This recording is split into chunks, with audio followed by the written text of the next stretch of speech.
Posani కృష్ణమురళికి bail ఇవ్వలేదు. జైలుకే న్యాయస్థానం పంపించింది. 14 రోజుల రిమాండ్ విధించింది. హైదరాబాద్లో బుధవారం రాత్రి అరెస్టు చేసిన పోలీసులు గురువారం ఉదయం అన్నమయ్య జిల్లా ఓబులవారిపల్లె పోలీస్ స్టేషన్కు తరలించారు.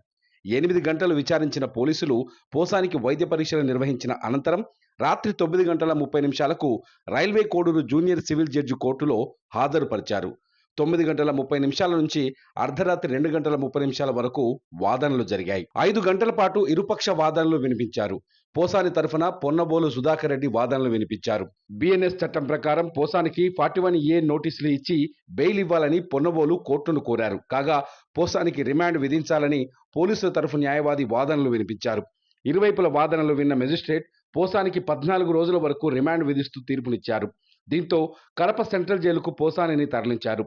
మార్చి 12 వరకు పోసాని జైల్లో ఉండనున్నారు. చంద్రబాబు పవన్ పై అనుచిత వ్యాఖ్యలతో పాటు కులాల పేరుతో దూషించడం, ప్రజల్లో వర్గ విభేదాలు సృష్టించారని పోసానిపై జనసేన నేత జోగినేని మణి ఫిర్యాదు చేశారు. పవన్ కళ్యాణ్ పై అనుచిత వ్యాఖ్యలు చేశారంటూ ఆయన ఓబులవారిపల్లి పోలీసులను ఆశ్రయించగా పోసానిపై 196, 353, 211 రెడ్ విత్ 35 సహా పలు సెక్షన్ల కింద కేసులు నమోదు చేశారు.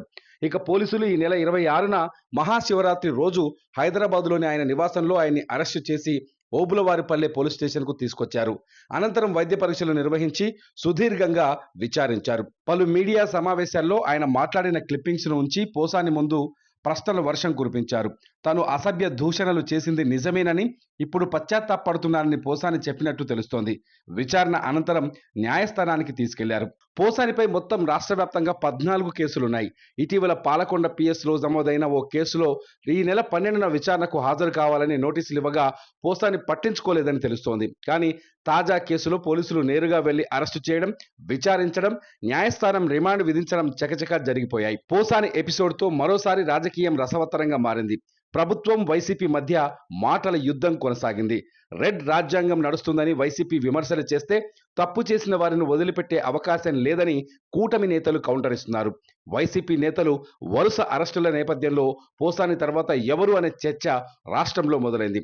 చూద్దాం ఏపీ పాలిటిక్స్లో ముందు ఏం జరగబోతుందో.